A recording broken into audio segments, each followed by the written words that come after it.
各位，自从3月15号喜国的党和国家领导人郭文贵被美国的 FBI 抓起来之后全球各地的喜国子民应该说度过了风雨飘摇、动荡不安的一周但是情况在昨天，也就是3月21号发生了一些变化。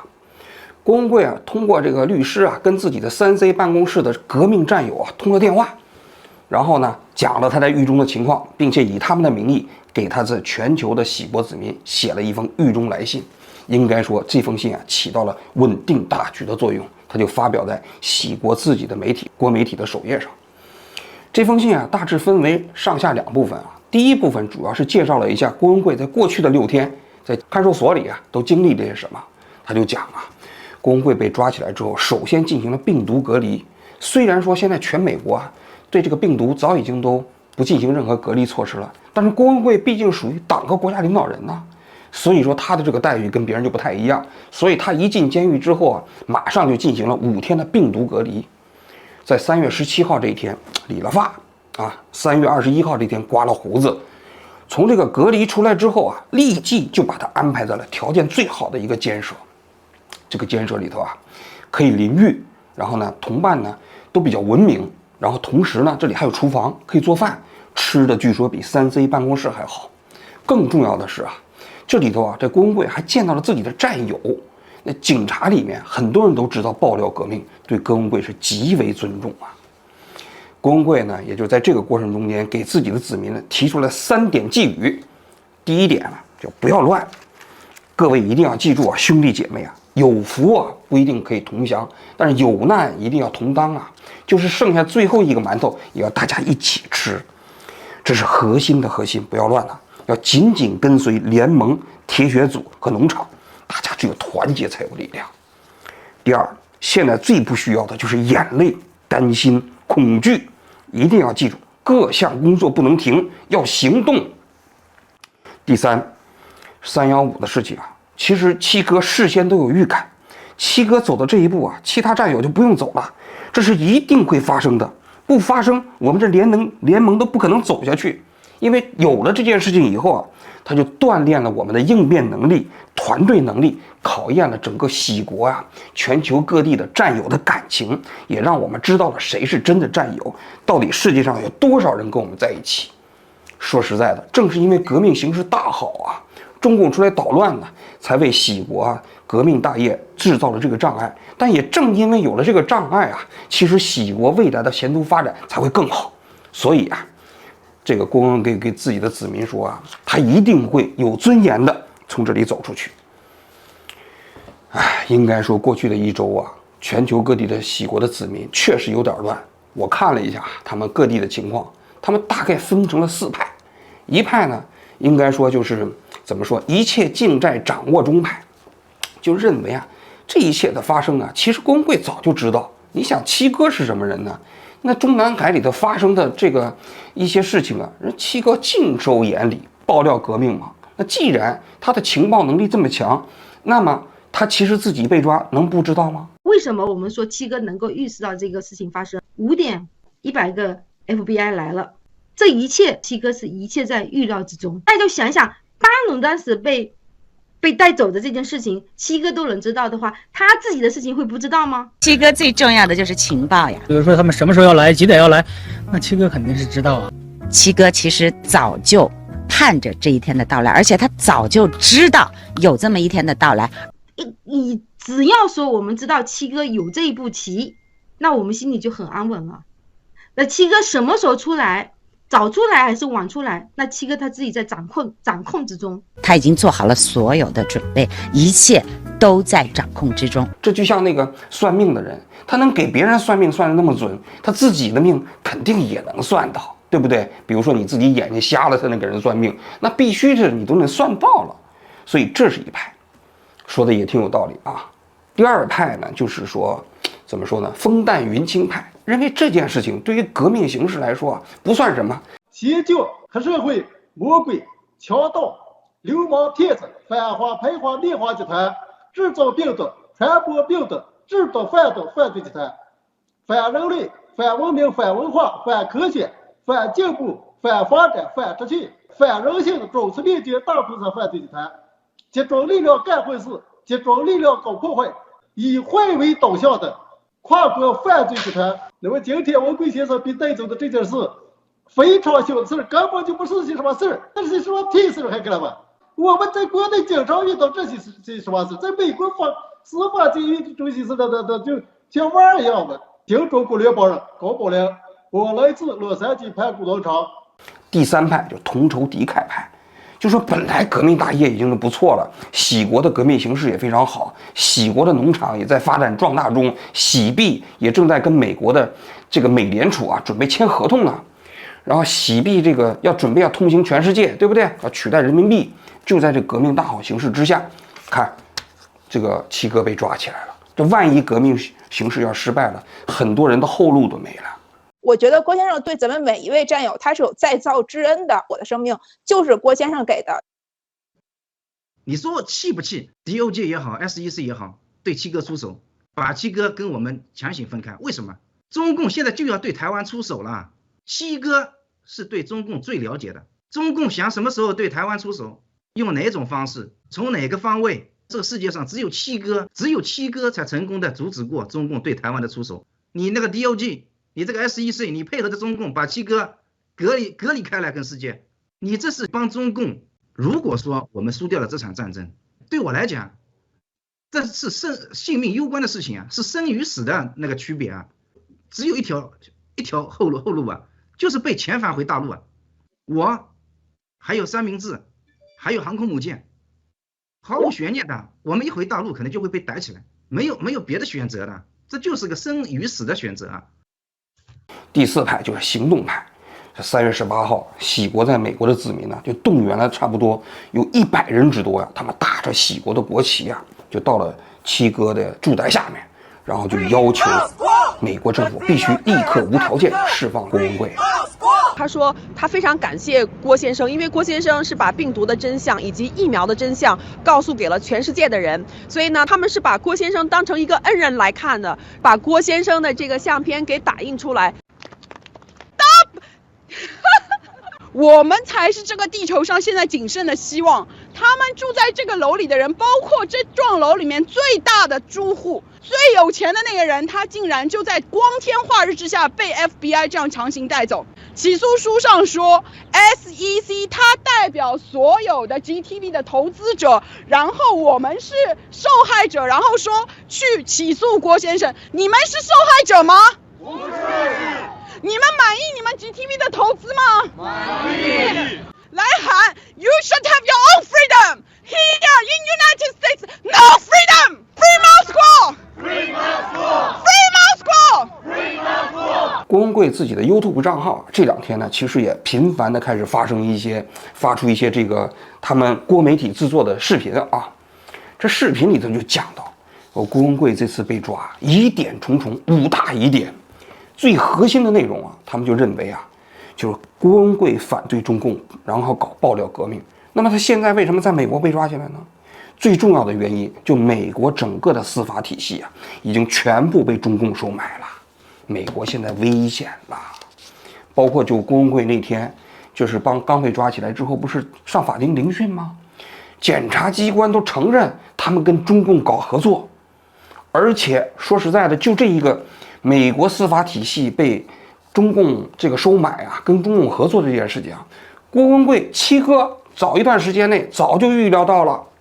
美国这个国家在过去几年真的是已经没有法律了，真的是没有法律了。美国这几年最大的是美国这个国家的司法部 FBI， 很多人对我们整个新中国联邦的行为很多是完全不尊重法律的，啊，完全啊，而且不但没有法律，几乎近乎于黑帮的行为。啊，而且很多事情比共产党还黑，啊，对战友的伤害。所以现在我们必须打游击战。我们过去5年对美国和西方的重大情报的支持，没有一样是假的。就这，还有人像海根巴森、斯蒂芬问、埃利波伊迪啊，还有什么马珍旧斯这帮流氓媒体，还有这些主流媒体，都拿共产党的钱对跟共产党勾兑，就连推特他连碰都不敢碰，说都不敢说，把郭文贵的账号给恢复了，敢都不敢。啊，就是因为被共产党绑架了。就这啊，美国司法部等，包括有些检察官，完全利用假的信息、假的证据和这个律师事务所对我们进行打击。我们不怕，我们没有做错任何事情，啊，反而我们会越来越强大。这一次，文贵先生就要以身为饵来钓鱼，钓出美国司法史上最大的黑暗。这一次是共产党一次 all in 式的，共产党和这个卖美贼 all in 式的一次，就是来塞浪啊，叫做啊，就一扑过，我要跟你 K 到底。他能不能达到效果呢？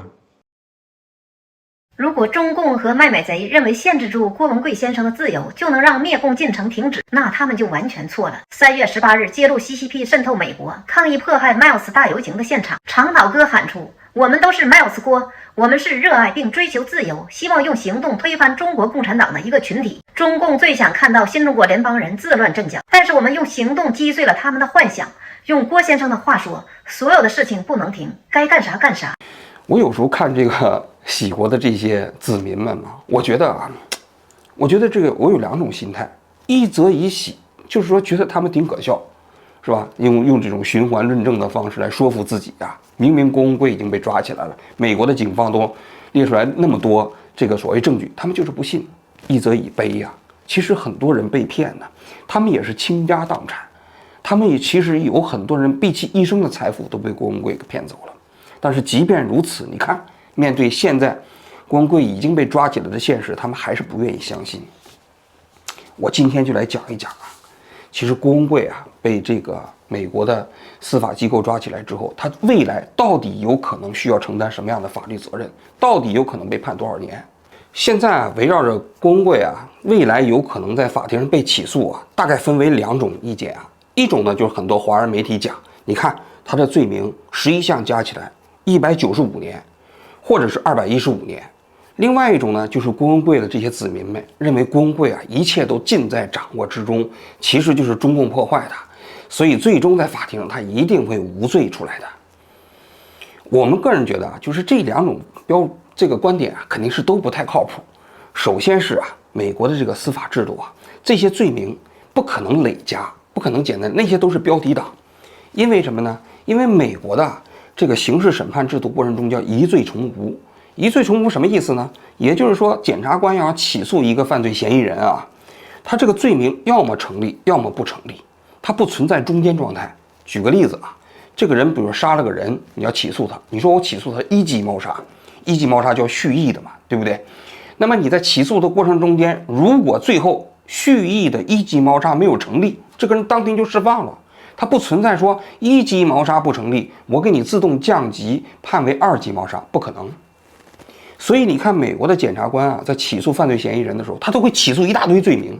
比如说当时那个周立波，大家都知道那个案子啊，他不就带了一把枪吗？在这个车上啊，他检察官起诉的时候一下子起诉了5项罪名。这个为什么检察官啊他会一下子起诉一大堆罪名呢？就是在于啊，他这些罪名中间有非常容易满足的，有的是中间状态的，有的呢是不太可能满足，但他尽可能的希望最后法院能够裁决成功的。那么这样的起诉策略啊，就导致什么呢？就是说，万一要是好几项不成，我总成2项，成2项，这个人就被判罪了。这是第一。第二啊，其实不同的罪名，即便是都成立，它其实也不一定非得简单累加。美国一共只有6个州啊，它其实可以裁定你的刑期是可以怎么说分别服刑，还是说合并在一起。比如说你诈骗了300个人，最后分别判你啊，一共是判你服3个10年有期徒刑。那么有的州就规定合并执行了，这3个10年合并在一起，比如说执行15年。有的州就是裁定你必须这3个10年是分别服刑，但这一共只有6个州有这样的制度。所以说，即便郭文贵啊，他所有的罪名都成立，他也不可能服刑195年。所以那些分析不是特别靠谱。另外，我就说这喜国的子民呢，认为郭文贵这次可以全身而退，我认为也不靠谱。所以今天咱们就来分析分析啊，这郭文贵被起诉的这11项罪名，到底在多大程度上有可能成立？如果成立的话，他到底可以判多少年啊？首先，我们要普及一下美国的这个刑事审判制度中间啊，如果是刑事判刑，他把这个刑事罪名大致分为了43级。如果你要是没有这个前科，像郭文贵这种经济犯罪，他基本上这次呢就是诈骗啊，就是基本上第7级。因为郭文贵这次11项罪名里头，大概分为这么几类：一类是诈骗，比如利用郭媒体啊、洗币啊、G 俱乐部那么这个几个方面来诈骗；再一个呢就是洗钱，然后除此之外还有一些非法货币交易大的类别就这几项。那么诈骗在美国其实量刑挺重的，它基础罪名是7，那么你诈骗的数额其实规定的挺低的。就是说，如果你要是高于6500美金，低于15000美金，其实没多少钱，你看几万块钱嘛，就往上加2，随着数额的增长就一直往上加。那你想想，郭文贵这几项诈骗的这个罪名郭媒体还有这个农场洗币它每一项都涉及到好几亿，加起来差不多就10个亿嘛。那么我们给它加了一下，按照这个表就是这个表格给大家看一下，就这个表格。它基本上可以加到27级这样子。然后你别着急这个27级之外还有其他的计算方式。比如说，如果你要是在这个诈骗案中间你是头目首领加2，如果你跟别人共谋还要再加2，是吧？那你想想，郭文贵在这里头肯定是共谋对不对？肯定是头目除此之外，如果你造成的这个受害人人数超过10个人，那还要再加2，那你想想，郭文贵这个诈骗的这个那受害者成千上万，这肯定是符合标准的。另外，如果这受害人因为你的诈骗，生活受到了非常大的影响，这还要再加2。这个其实受到影响在美国的司法制度下，这个量刑标准这个所谓的这个符合标准也并不高。比如说你的养老金基本给诈没了，或者说你这个从高尚社区搬到了一个低廉的社区，这都算，因为你被诈骗，生活受到了巨大影响。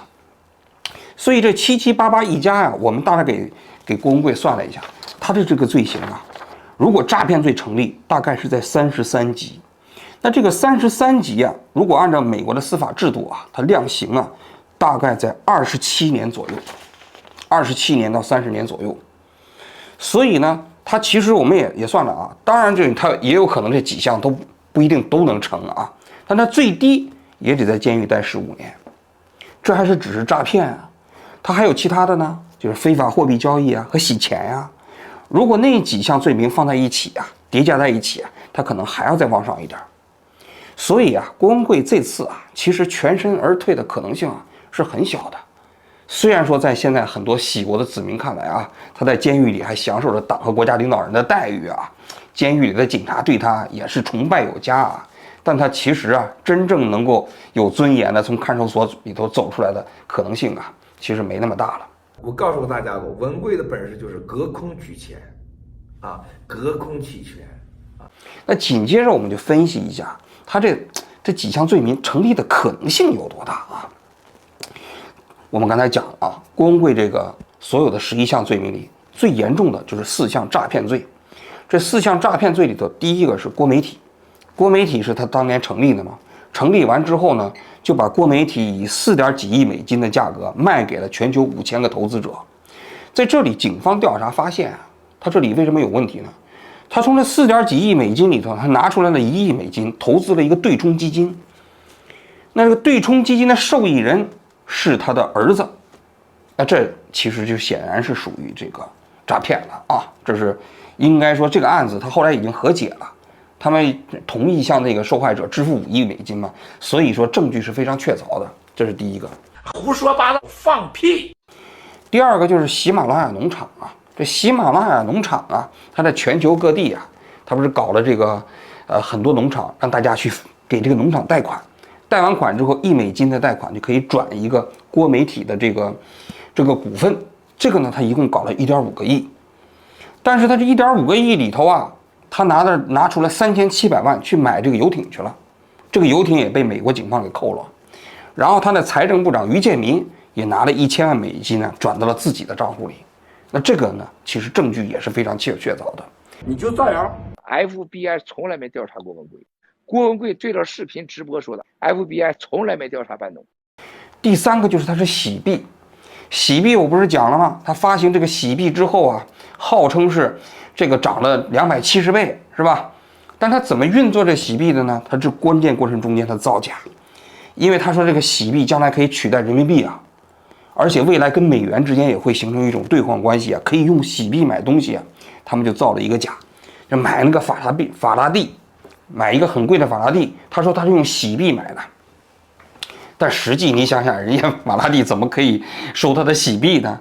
所以他就其实没用洗币购买，但是他用给他底下这个洗币的投资者，哎，全程造假，给人感觉他是用洗币买的，这也属于虚假陈述诈骗的一部分呢。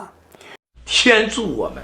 第四部分就是那个 G 俱乐部，这个 G 俱乐部呢，就是郭文贵啊搞了一个俱乐部，说给全球范围内啊这个喜国的子民也包括其他人提供豪华服务的，坐游艇也行啊，坐飞机也行啊，住5星级酒店也行啊，一共分5级。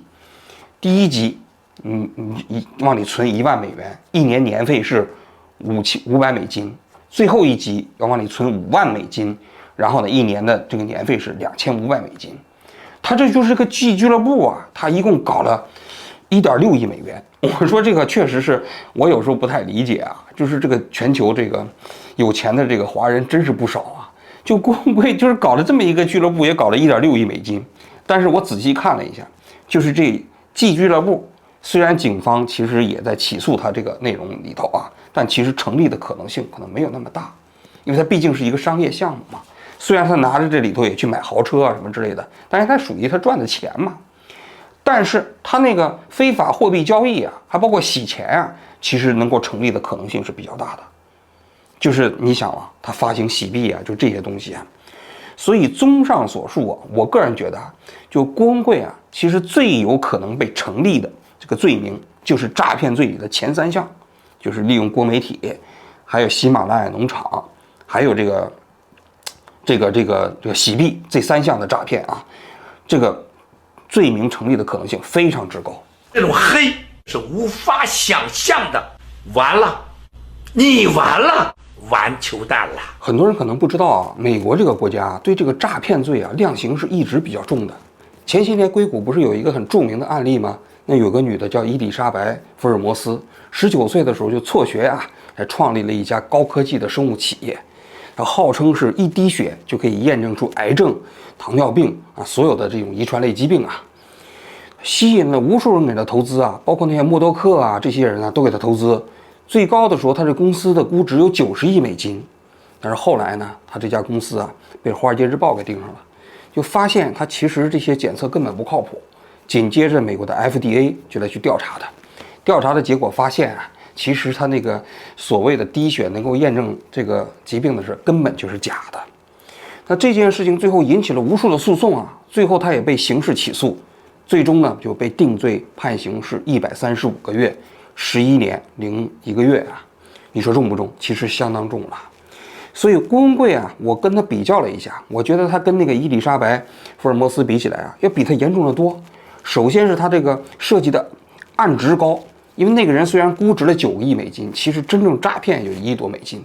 另外涉及的人数要广得多，那个人呢，你别看诈骗的数额挺多的，但多数都是投资人、投资基金。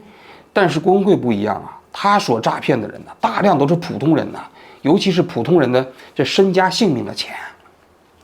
所以从这个角度来讲，在我看来，郭文贵最终啊，这判刑的幅度啊，很可能会比那个福尔摩斯要高。对于他来说，现在最好的策略实际上就是跟警方配合，做这种变速交易。但是说实在的，郭文贵现在之所以不愿意跟检察官进行变速交易，我个人觉得，可能对于他来说，40年的刑期跟20年的刑期差别也不是很大，所以还不如现在顽抗到底。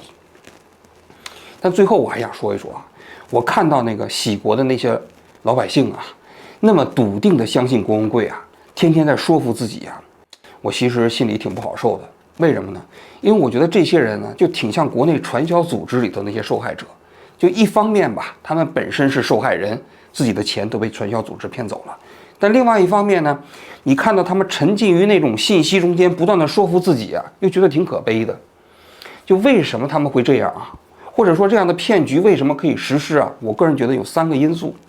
第一个呢，就是制造信息茧房。你看到了吗？这些人啊，虽然出国了，很多人实际上不懂外语，所以他接受信息要靠国媒体，那国媒体告诉他什么，他就信什么。第二个就制造梦想嘛，老想一夜暴富，总觉得好像是加入到这个国媒体了，那东西将来可以升值100倍，不就实现了财富自由了吗？是吧？第三个，你会发现这些人在逻辑上啊，总是会犯一些循环论证的错误。你比如说，郭文贵反共，那么是不是所有针对郭文贵的法律行为都是共产党制造的呢？这在逻辑上你一想就不通，对不对？因为他还有可能是因为真的诈骗被美国司法机构起诉嘛。但是这些人就会认为，因为郭文贵爆料中共了，所以针对郭文贵的所有的这种行为都是中共干的。那你想想，这样一种循环论证，不就陷入到了一种自我说服的过程中间去了吗？挺可悲的。其实这些人呢，我知道很多人其实到了海外之后也并不是特别富裕啊。他们很多都把自己毕生的积蓄交给了郭文贵，这一方面说明郭文贵这个骗局啊，我觉得特别的怎么说呢，特别的恶劣。但另外一方面也说明很多海外华人到了海外之后啊，仍然缺少这种辨析能力。他们呢只生活在自己所谓中文的圈子里，遇到像郭文贵这样的人，他们就会坚定的追随。所以啊，其实让自己接受更多的信息，通过不同的信息来判断一件事情的真伪，甚至啊，他的价值观呢就变得尤其重要。所以啊，我在这里也奉劝啊，现在喜国的这些老百姓啊，当机立断最重要的事情啊，就是赶紧跟警方合作，提供自己被诈骗的这样的证据，最终呢，帮助警察来冻结那些被诈骗的资产。只有这样呢，才有可能避免自己进一步的损失，将来呢，也可能追回更多的钱。这些钱呢，让受害者呢也能多多少少啊，能够返还过来一部分。这个呢，才是我个人觉得是最重要的一件事情。七哥最重要的就是情报呀，比如说他们什么时候要来，几点要来，那七哥肯定是知道啊。这一次，文贵先生就要以身为饵来钓鱼，钓出美国司法史上最大的黑暗。这一次是共产党一次 all in 式的共产党和。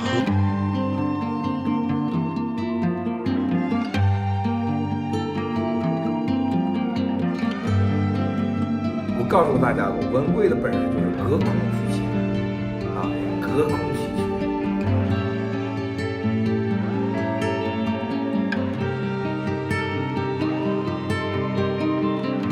你就造谣吧。